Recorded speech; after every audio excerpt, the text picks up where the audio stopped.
Welcome to the last panel of the 2016 Animal Law Conference. And last year, as some of you know who were in attendance, our entire focus of our conference was on international animal law. And we discovered from that experience that there's tremendous interest in this area. So we wanted to devote at least one panel to latest developments on what's happening in international animal law. And also in recognition of that particular interest, I'm very happy to report that at the Center for Animal Law Studies at Lewis and Clark Law School, we have invested more heavily in our animal law education program. And just to give you some of the highlights, we have several international LLM scholarships that are available. We have LLM students. In the past, we've had them from Switzerland, Japan, Ireland, France, and Kenya. And this year, we have students from Kenya, Zimbabwe, and the UK. We're working with partners to develop animal law education and animal law in Africa, currently in Kenya, Zimbabwe, and South Africa. And we also have an international visiting scholar program, which is very exciting. So we see this as an area where there's going to be continuing interest. Countries all over the world are starting to become more invested in animal law generally and animal law education specifically. So there's a lot of opportunity for people who are interested in these issues.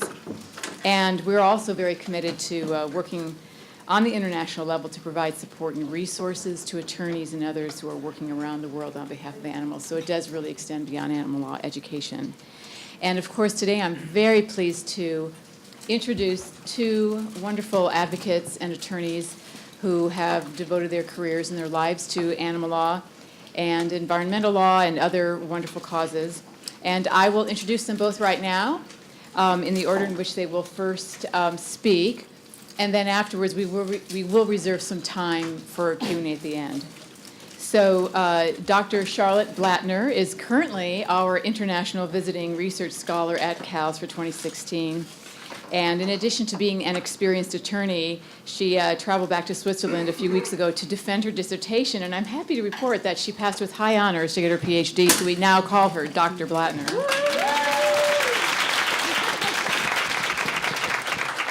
And in her dissertation, she explored the extraterritorial protection of animals as a means to counter the continuing trend of outsourcing animal exploitation to countries with lax animal laws, and as a response to the many socioeconomic challenges faced by those who are trying to work in this field.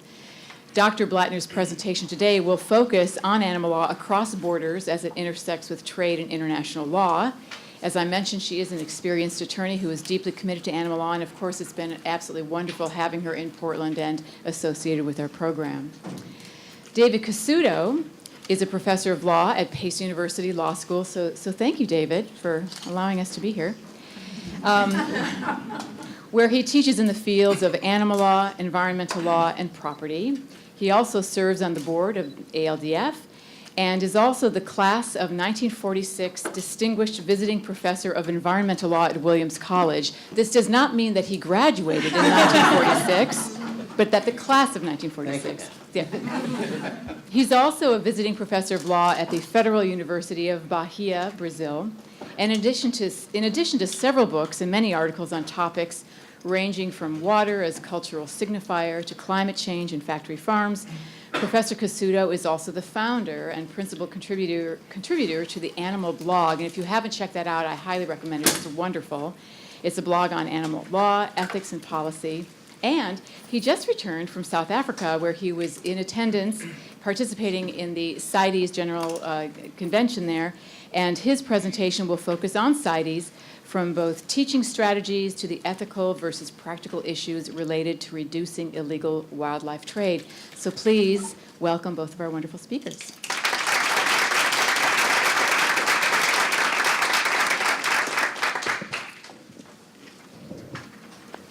Thank you so much, Pam, for the kind introduction. And many thanks to the organizers for inviting me. My name is Charlotte Blattner, and I recently obtained my doctoral degree in international law and animal law. Today's talk, as you can see, is titled Animal Law Beyond Borders, but during the last 3 years, I've been operating with the title The Extraterritorial Protection of Animals. And as I can see here and there, this raises a few eyebrows. Yes, animal law beyond borders is a novel topic, and many of you might think, well, let's protect the animals within our jurisdiction first. What I'm going to show you today is that extraterritorial animal law is needed both to protect the animals beyond our borders on the basis of global justice considerations, and also needed to protect the animals within our borders. I will also show you that this endeavor is both legal and legitimate from an international law perspective.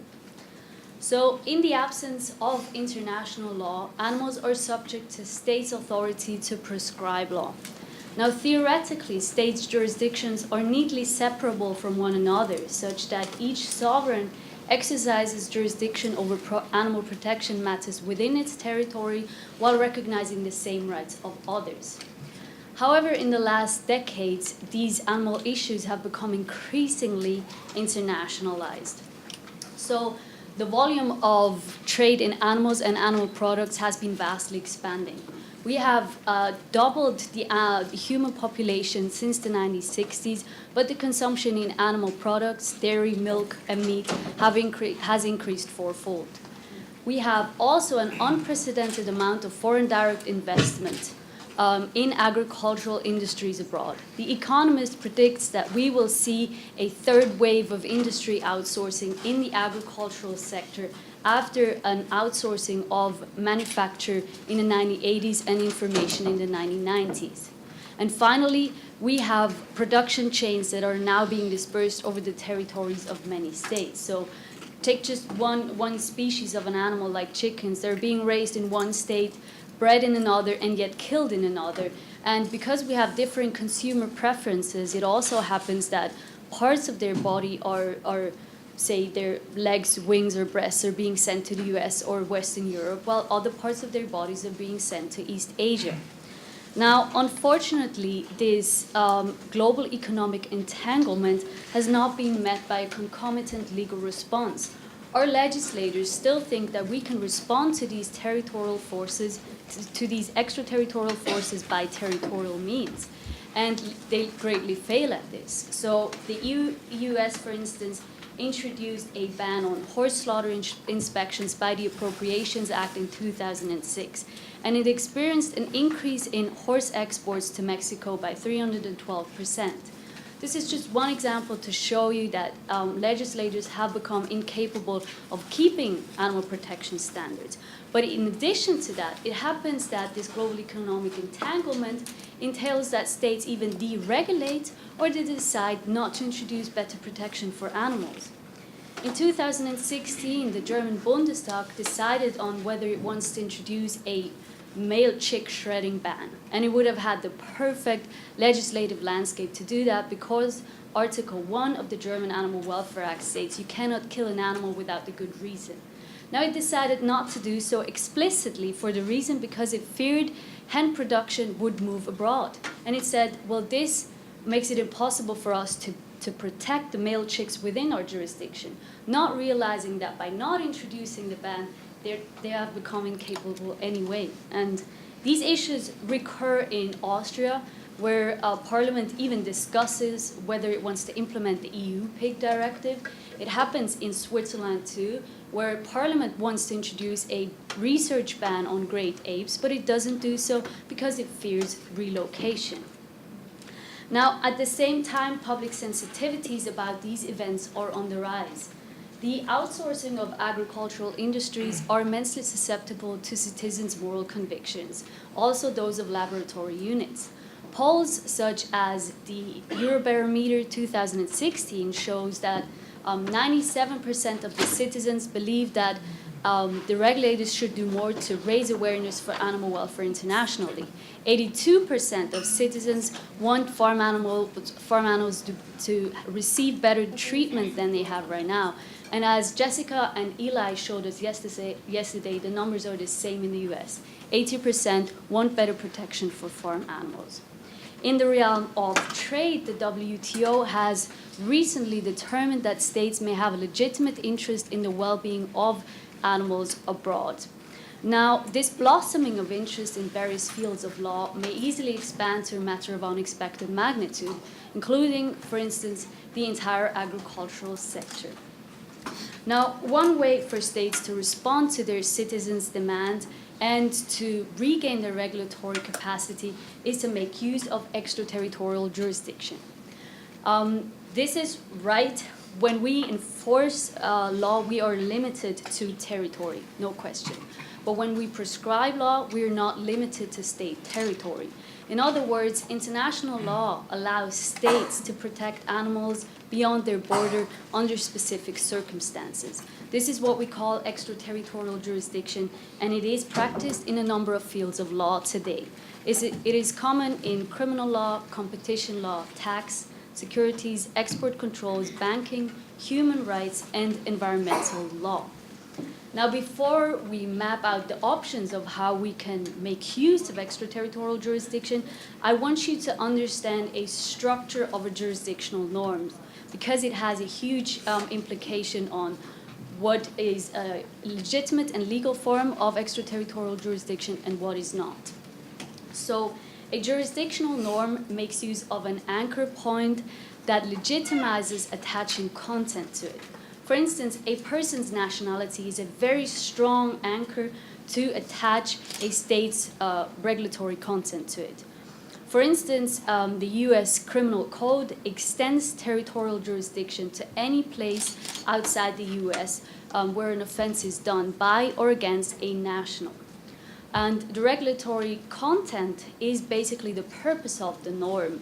So, for instance, when a national abroad is prohibited from committing crimes of sex tourism, that's the actual purpose of the norm. So the regulatory content lies abroad. The person cannot commit crimes of sex tourism abroad. Now, every jurisdictional norm also has ancillary repercussions. They do not lie within a state's sphere of regulatory influence. And I will show you, we can also add the geographical matrix to this structure. And this allows us to differentiate between direct and indirect extraterritorial jurisdiction. All of this will become more palpable to you when we use examples, but I want you to understand the structure first. So, direct extraterritorial jurisdiction makes use of either an extraterritorial anchor point, so the national being abroad, or it regulates content extraterritorially. The national abroad cannot commit crimes of sex tourism.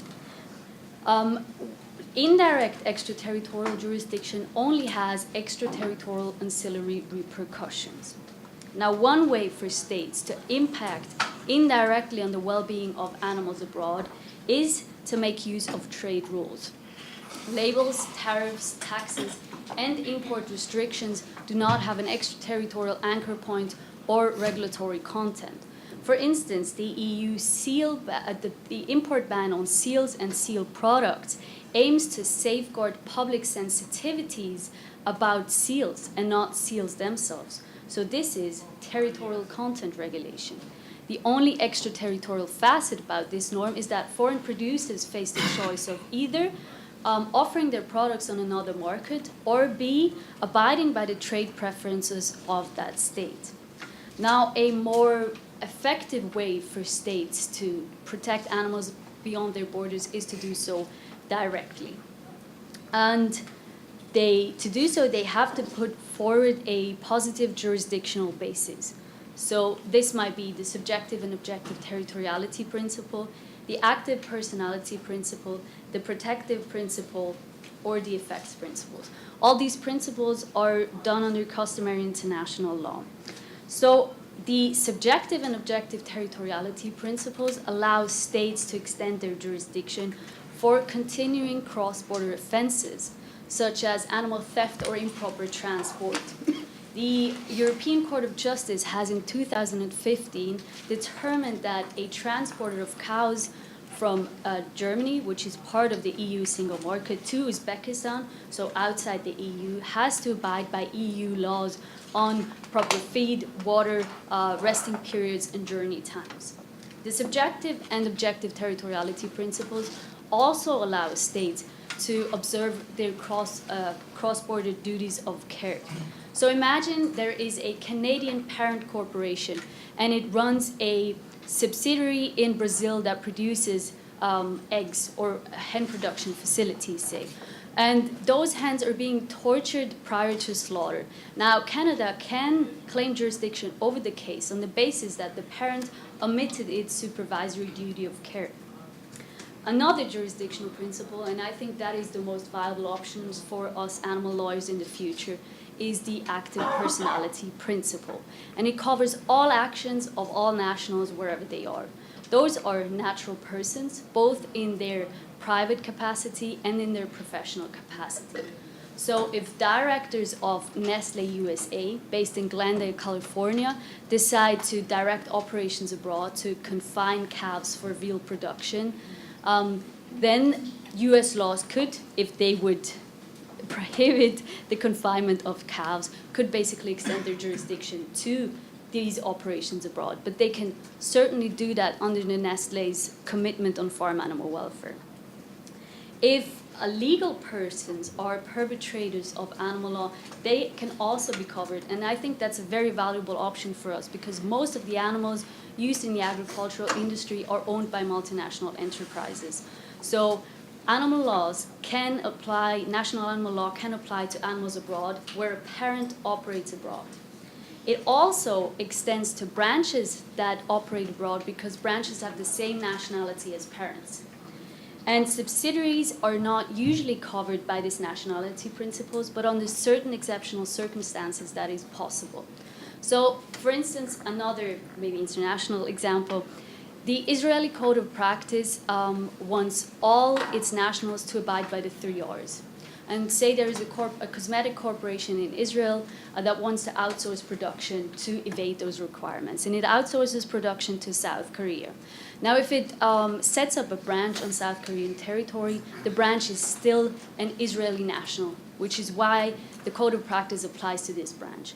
And if it is a subsidiary that is formed on South Korean territory, that subsidiary can be covered by Israeli animal law if the parent unduly interferes in the businesses of the subsidiary, and it do so by excessively controlling it in financial or managerial terms.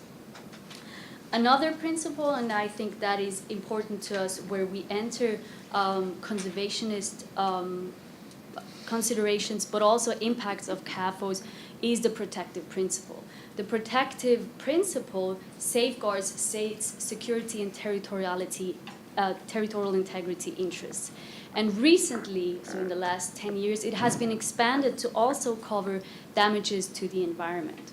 So concentrated animal feeding operations are known to cause manure, lagoon overspill, gases pollution, groundwater pollution, fish kills, or loss of land fertility.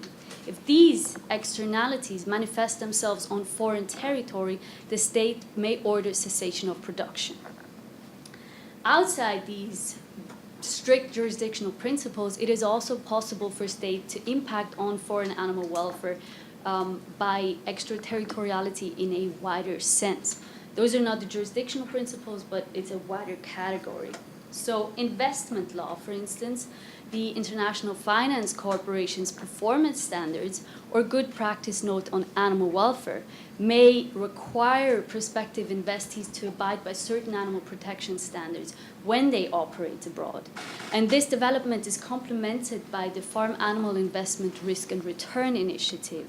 So this initiative assesses investment institutions by their animal protection performance. And I'm not sure, maybe you've heard it in the news last week, the FAIR initiative has now launched a campaign with 40 investors worth $1.25 trillion that urge food corporations to switch to plant-based protein. Similarly, also export credits allow tying export credits and foreign investment risk insurance to good animal protection performance. For instance, the Sakhalin 2 project was a gas project launched in Russia, and it was accused of causing environmental pollution and endangering the Pacific gray whale, habitats of salmon, and habitats of migratory birds. As a reaction of the pressure created by NGOs onto the funders dropped the investment. Also, reporting duties, especially financial ones, show us what corporate priorities there are to invest in alternative systems for animals. And this is a very, very new development, even in human rights law, that corporations are required to disclose non-financial information on their activities. So, for instance, the Global Reporting Initiative, G4 Sector Disclosure on Food Processing, or the ISO 26000 want corporations to disclose their information on animals, say the number and types of animals raised, housing systems, the instances of compliance or non-compliance with animal law, and plans to mitigate infringements of animal interests.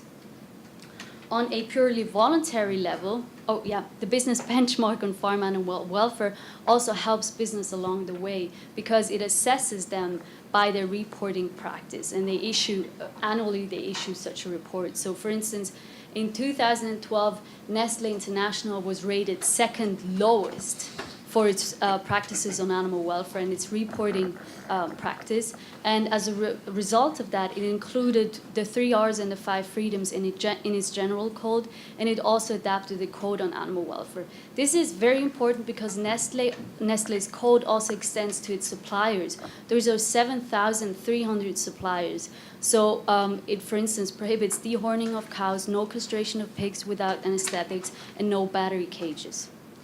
On a purely voluntary level, only few corporations abide by better laws when they operate abroad, as the RSPCA's report shows. It assessed FTSEs in England and showed that only 20 of the 100 actually introduced policies on animal welfare, and they only did that within the last 5 years. But also here, international organizations help corporations along the way because they certify them for advanced producing, breeding, keeping performance, such as the ISO 26000. As you can see, all of these options are basically focused on either the perpetrator or the owner of an animal. So I also looked into the Lex Ferenda option. So what can we do in the future to more effectively tackle the issue of cross-border issues in animal law? And I did so by directly linking jurisdictional principles to animal law. One such option is the passive personality principles qua functional nationality of an animal. So animals are increasingly accepted, or worldwide they're actually accepted for as sentient beings, and they're increasingly disobjectified under civil laws and animal laws. So this allows actually building up a jurisdictional affiliation to a state because they are resubjectified. And this is done via functional nationality, akin to corporations or ships that have a nationality, and they're not necessarily persons and they're not necessarily holders of rights, but they have a certain nationality as a jurisdictional affiliation to states. We can do the same for animals. In many states, animals are de facto nationals because they have their own passports. In the EU, those passports are even designed for the lifetime of an animal. So even if you have a change in ownership of an animal, the animal keeps that nationality.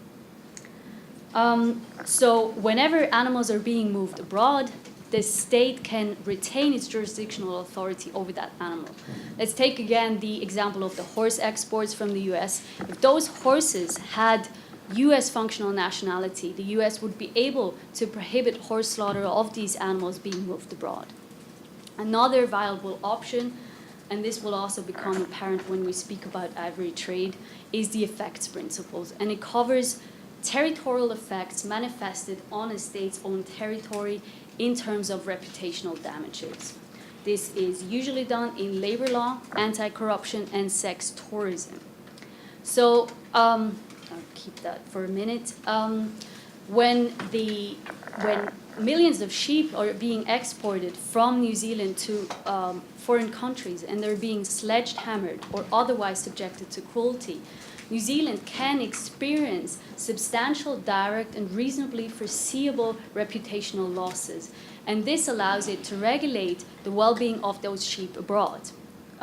Even currently under Article 38 of the New Zealand Animal Welfare Act, it states that the purpose of this part is to protect the welfare of animals being exported from New Zealand and to protect New Zealand's reputation as a responsible exporter of animals. Now, some of you may still think, well, isn't extraterritorial animal law kind of imperialist? And my answer to this question is no, for a number of reasons. First of all, states that keep animal welfare or animal protection can even be rights. So this whole system is actually neutral to the rights welfare discussion. If it keeps protection standards low just to attract foreign manufacturers or investors, it actually creates extraterritorial effects itself. And second, that is the most important point, states do not usually apply animal law to animals on foreign countries to whom they don't have a connection. For instance, England recently expressed its wish to help a polar bear called Pizza who is confined in an aquarium in a Chinese shopping mall. And it wanted to help it by taking it to an English sanctuary, right? So China protested and declined England's request. If now England just applies its animal laws to Pizza, it will certainly violate China's reserved domain. So that's a violation under international law. But states usually apply animal law only extraterritorially if they have a certain connecting factor to that state. So that is the anchor point we've been speaking about before.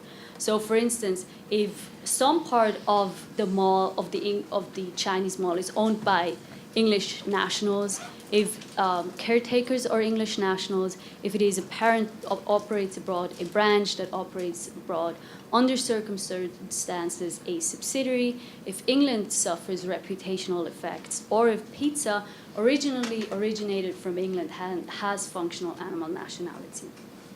So these are just a few aspects of my research project, which has taken my time over 3 years, and I have additionally examined many more options to do so. I think most important questions also revolve around is there a moral direction of extraterritorial animal protection? So can we enter trade rules, lucrative trade rules, that have negative effects on animals abroad? Also, how morally consistent must extraterritorial animal protection be? Can we protect seals abroad but not cows? And can we apply all civil, criminal, and administrative animal protection standards abroad? And this is also a topic that is very special, I think, for the future of extraterritorial animal protection, and it's a huge debate in human rights law. Is there a state duty to protect animals abroad, or is there a corporate responsibility to respect animals abroad? And finally, what are the international legal limits of that? So we have just scratched the surface of this huge topic today, but I still hope I was able to show you that the international doctrine of jurisdiction actually offers valuable opportunity to impact on foreign animal welfare, also, create better protection for the animals within our territory, and to depart from an archaic conception of jurisdiction. The idea that only a territorial state holds exclusive jurisdiction over an animal creates ample room for misuse by bereaving regulatees of protection. And so I think states are now empowered to respond to the globalization of animal cruelty, and they can do so by viable jurisdictional options. This is especially important for animals because they, as the worldwide greatest number of regulatees, lack a voice in the formation of law, and they lack opportunity to escape oppressive jurisdictional regimes. But in order for animal law to make use of this potential, it must mature into its future possibilities. Thank you so much.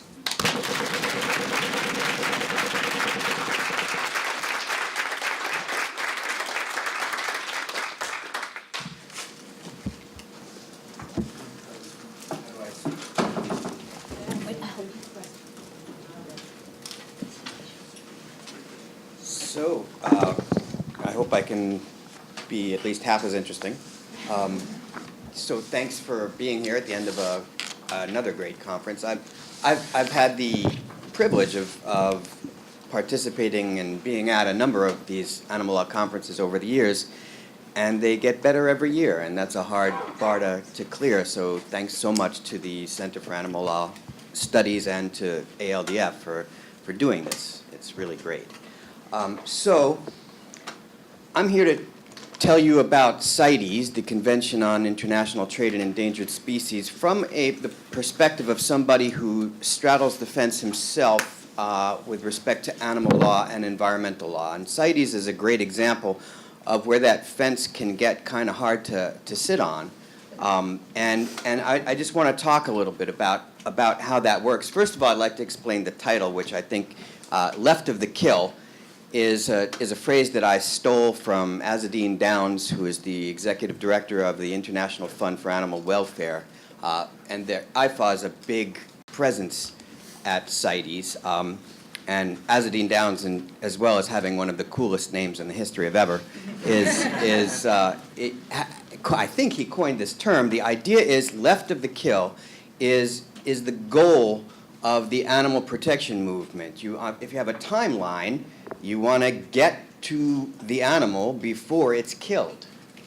And you want to intervene in a way that can actually protect the animal rather than dealing with the corpse of the animal, as, for example, all of the animal laws of the United States do, right? So that's the idea of left of the kill is an overarching theme of CITES, even as CITES, the name, the treaty itself, it's about endangered species. So a lot of these animals have already been killed. But the idea of CITES, it highlights the shared ground between animal and environmental law. And I tell my students all the time, I teach animal law and I teach environmental law. They're separate classes.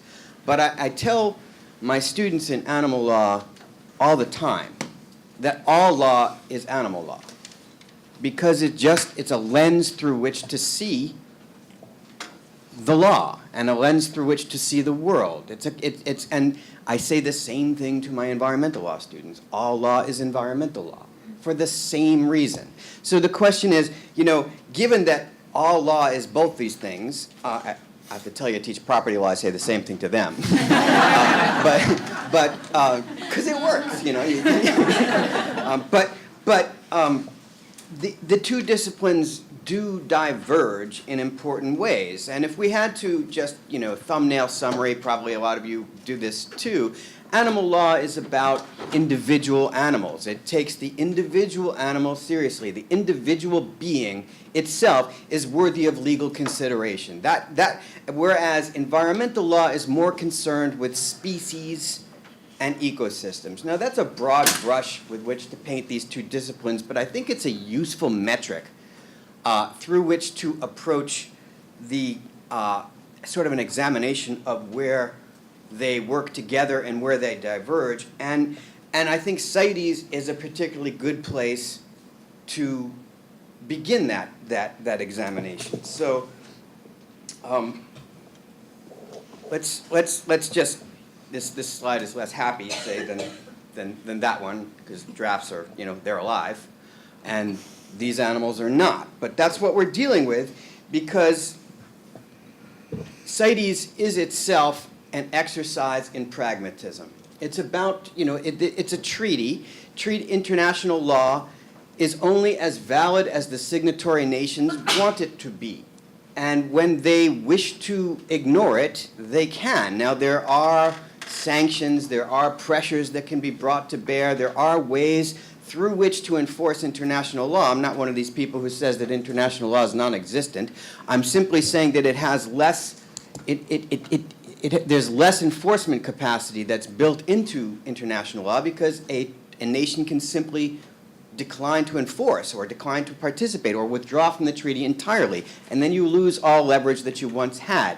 And that's something that definitely comes up with CITES. And so that, because it's a negotiation, every 3 years there's a conference of the parties, just like there is with the climate change treaty, where all the parties get together and you try and figure out how to go forward, which species to uplist, which is into Appendix 1, which means there'll be no trade at all in those species. Which species should be on Appendix 2, which allows for some regulated trade in those species. And let's be honest, we're not talking about regulated trade in the species. We're talking about regulated trade in their body parts. So we're talking about killing them. We're talking about allowing them to be killed and then traded. And that, again, you can see where an animal lawyer would say, whoa, that's right there. We have to stop and think, is Appendix 2 even an option? And so, whereas an environmental lawyer would say, okay, we need to do right by the species. So if we have to give up a few thousand elephants in order to preserve the overall population, well, then maybe we should legalize trade in ivory. If we have to give up, we can go on and on. But the environmental legal perspective is one that's more, it's not individual based. As I say, it's species oriented. So can you talk about Appendix 2 from an environmental law perspective? Sure you can. Should you is a different issue, but can you? Sure you can. Whereas an animal lawyer would say, whoa, this is every animal that is trophy hunted is a violation, ethically speaking, of everything that we stand for as a community that cares about the well-being of these beings, each of whom, we would never allow for a limited trade in human trafficking. We wouldn't do it, even if it was good for the whole species, wow. That's like,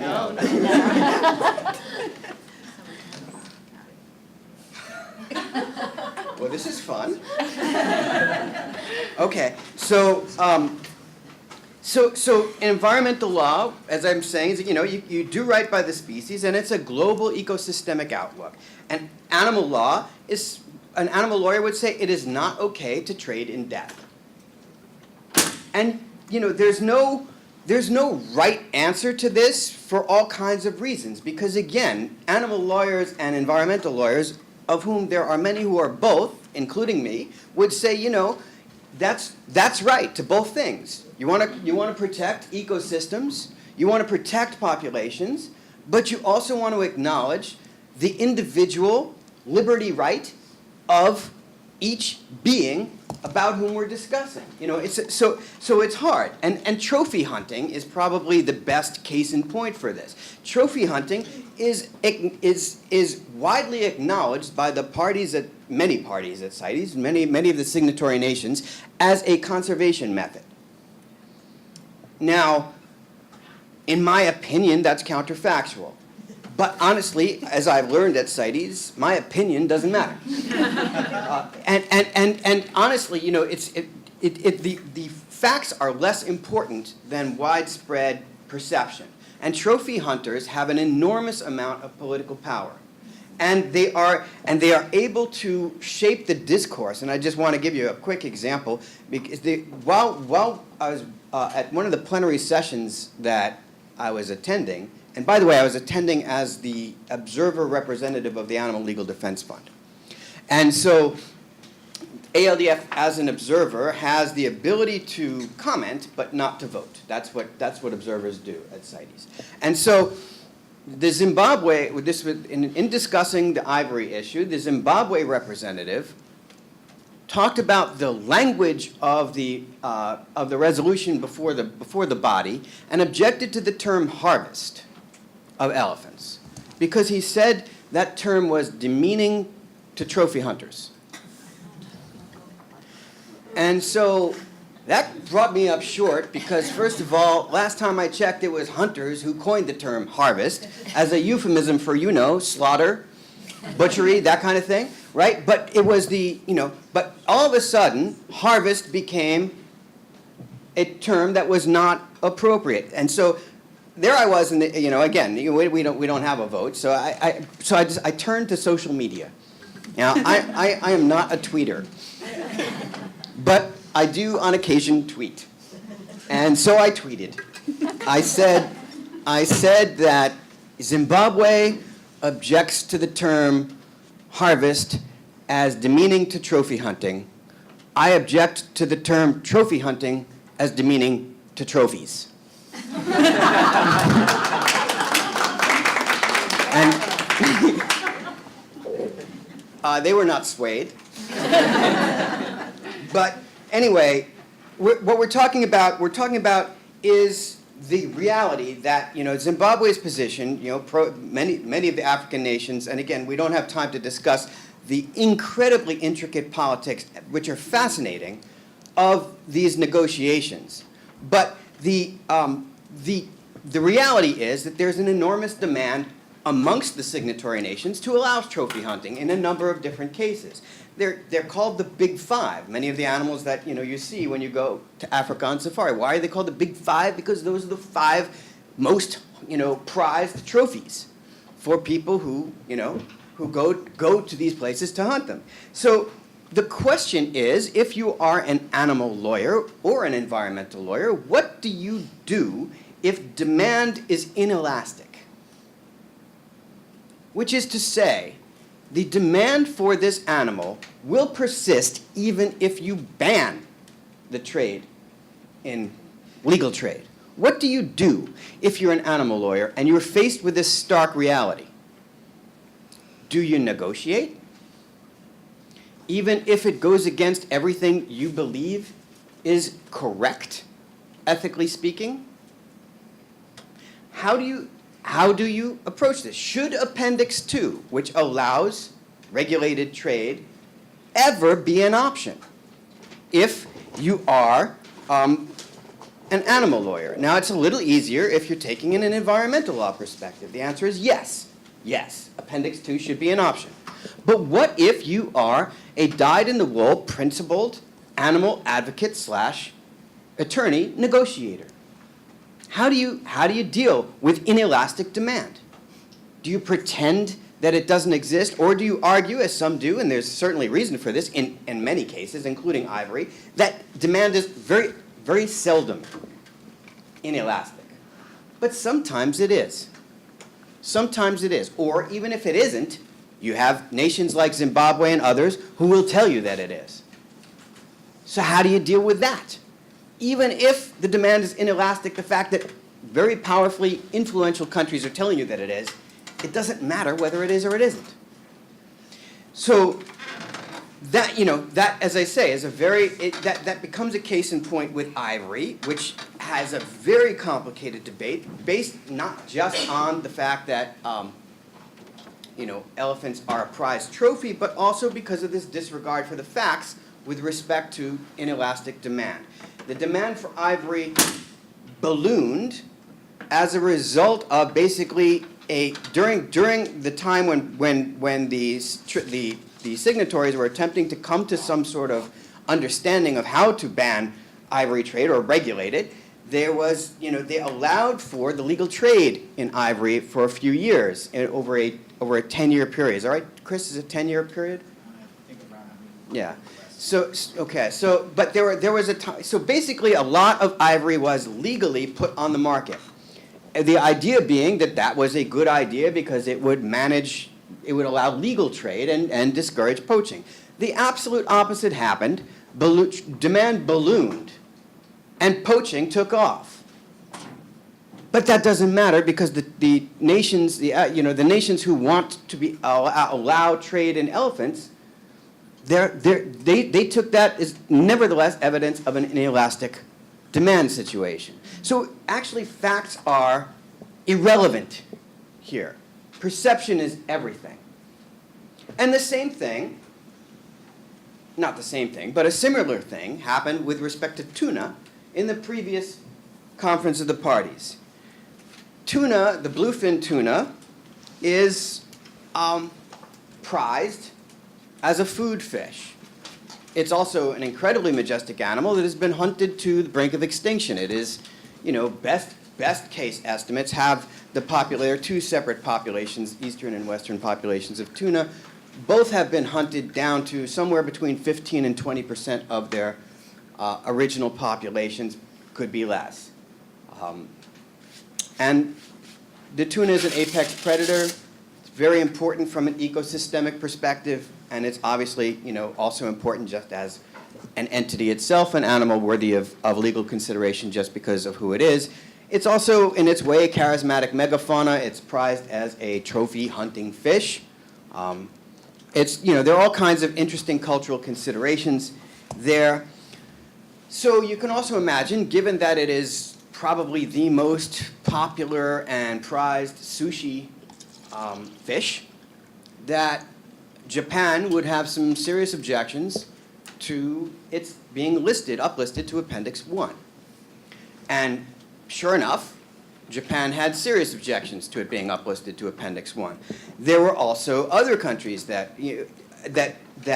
opposed it, including the European community, because the European community hunts a lot of the tuna that it then sells to Japan. And you can see that this is a complicated economic relationship. It's also complicated for other reasons. Japan laid out in very strong terms its cultural connection to the consumption of bluefin tuna. And in addition to that, it stated its willingness to ignore the uplisting of tuna were it to happen. So again, if you are a negotiating nation, what do you do with that? In the meantime, and Japan, I'm using Japan because this is a very interesting and powerful example. Japan even served bluefin sushi at the Conference of the Parties. And so what are you going to do with a nation that is clearly not going to cooperate with a ban, and it's also the principal consumer of the animal? Do you negotiate? Because that's pragmatism. Try to negotiate it onto Appendix 2 and maybe regulate. Or do you stand on principle and say, you know what? This is an endangered animal. This convention was enacted to protect just this type of situation, to address just this type of situation. So what do you do? What doesn't, in the face of these economic, cultural, and culinary obstacles, what's an animal lawyer to do? Again, it's pretty clear what an environmental lawyer would do. The environmental lawyer would say, we have to do whatever we can to allow the species to grow, the number of tuna. Even if we, regulate hunting, it's still better than the alternative. So that, so is there a way forward? Well, it depends on how you really, what lens or what hat you're wearing when you sit down at the negotiating table. If you stand on principle, even as the black market is poised to thrive and pounce, which is almost certainly the case with respect to tuna. Elephants is a different issue because, as I said, there's a lot of counterfactual propaganda there. It's pretty clear that were tuna to be uplisted and Japan to ignore the uplisting, there would be a very, very healthy market in tuna, but it would be completely unregulated at the international level. So that doesn't seem like a good result. And then you also have the question of resources. Who is going to devote the resources to protect the animals? In the case of the tuna, which has a range that is just, it's immeasurable, actually. It's the whole, 7 oceans, really. I mean, you can't protect them the same way you could perhaps protect a population of terrestrial animals. And furthermore, the fishing industry is regulated, if I can use that term loosely, by a body that really has no enforcement authority. So that makes it even more problematic. So the question then becomes, if you're trying to figure out how to address this, both as a lawyer, but also as a teacher, because here's the thing, I thought I was, I am teaching CITES right now. I just taught it as an exercise for my environmental law class at Williams College. I have been trying to figure out how to teach CITES to my animal law class, but I really don't know how one does that.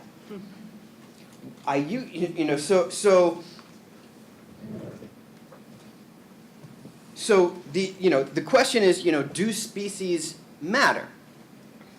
Well, that's the tuna.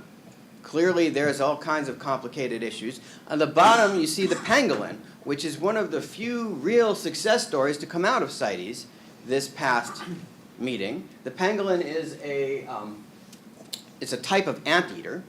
It's an African animal, and it is the most trafficked animal in the world, even though most people have never heard of it or seen it.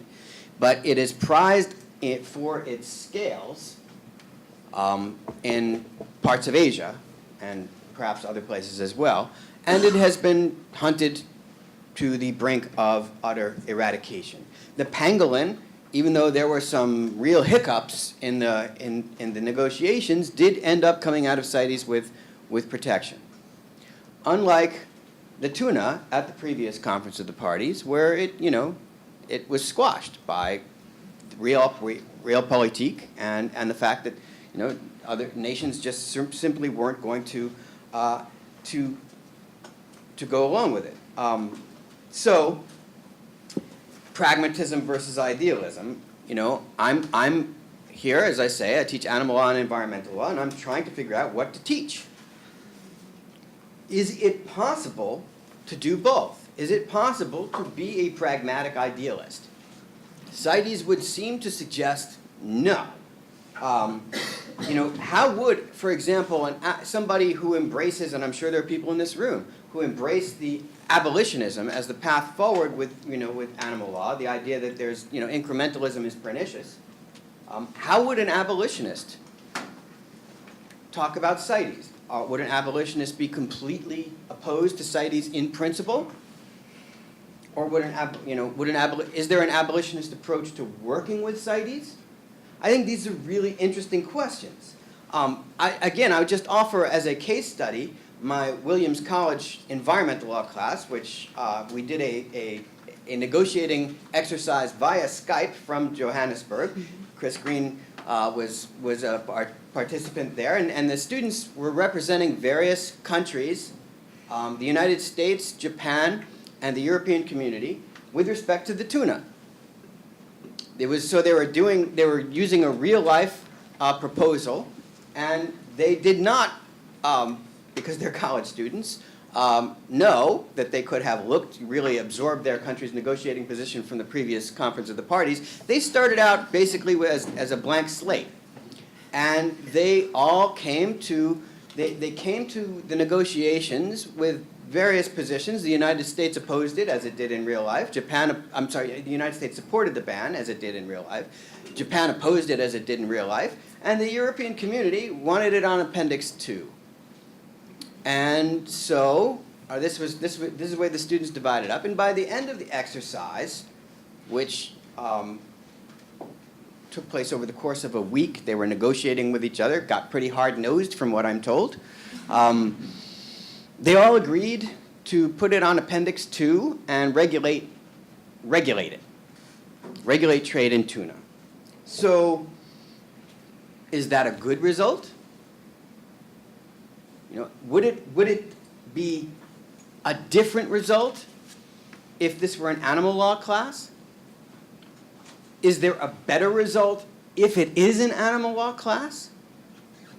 These are the kinds of questions that have real-life relevance because, how one teaches this material, as many of you know, I know many people in this room teach animal law, and probably many more people in this room have taken animal law. And the question is,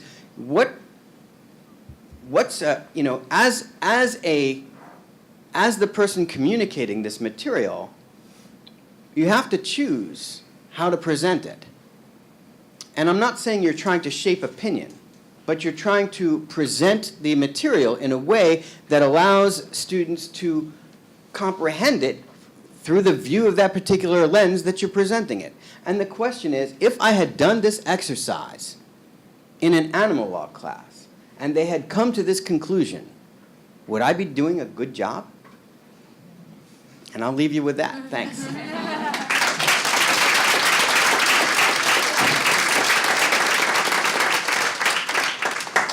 Thank you so much. Our session ends at 12:45, so we really only have time for maybe one or two questions. Oh my gosh, lots of. So, yes. So this question for David. You set up a pretty strong dichotomy between environmental and animal law. And a lot of conservation biologists are starting to show that killing one individual animal can have follow-on population level impacts. I think particularly with long-lived social learning species. There's a study with elephants out of Basel, and orcas also. And I think that opens up a lot of space to sort of bridge that divide. And I'm wondering what you think the implications of that are for environmental law and animal law generally, and with regard to the studies. I think that's a great question, and I think that's a wonderful way to sort of get across, partway across the bridge between the two. But I do worry because what that does is it sort of speciates the discussion, and it means that one could say that, well, then one only really has to consider the individual when there is a species-wide impact if that individual is killed.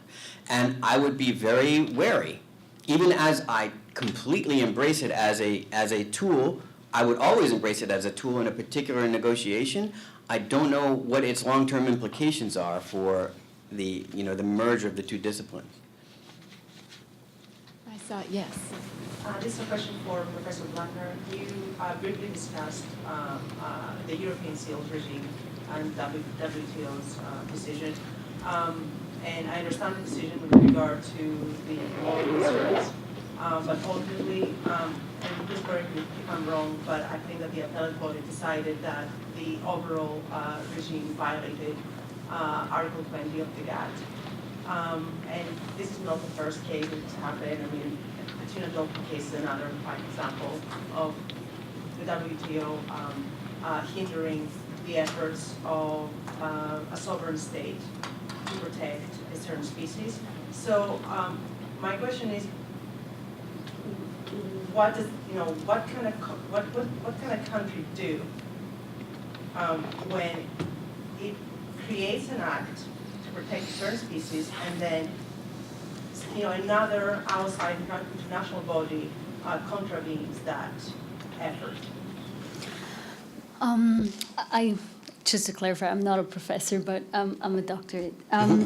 So what I want to say about the WTO is that, yes, the WTO has a vast jurisdiction simply because it every single animal law body that has a certain impact on trade is under the jurisdiction of the WTO. It's huge, it's vast, and it's very important for animal lawyers to be able to induce animal law considerations in the WTO. And I think you mentioned rightly that most of the cases that were litigated at the WTO were lost ultimately. But when you look at the overall number of cases won at the WTO, that's like not even 1% of 100 cases, simply because WTO law is so technical. It's virtually impossible for a state not to violate the WTO.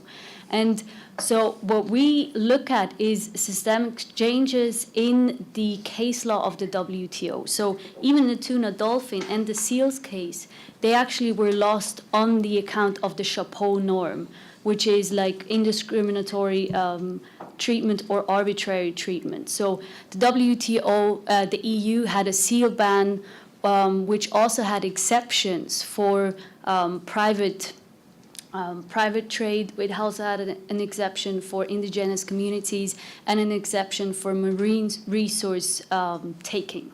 And these exceptions actually violated its goal of protecting seals abroad.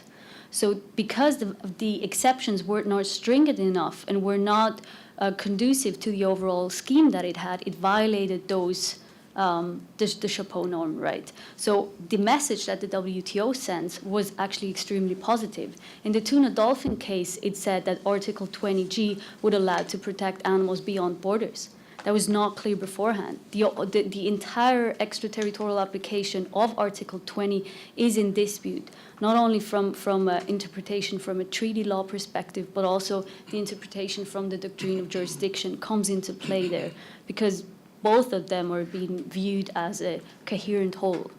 And also the interpretation of Article 20 AGAT is a huge advancement. We had two cases before Seal's case that were litigated on the account of public morals, and it wasn't even clear that animal protection was part of public morals. So I think we've come a long way, and we should actually use the WTO more effectively and more systematically. And exactly the EU Seal's case sends important signals to how we can do so more effectively when it comes to battery cages, wheel crates, and other obvious forms of cruelty in farm animal protection. And with that, unfortunately, we are out of time for this panel. But before everybody leaves, let's first give our panelists a wonderful round of applause.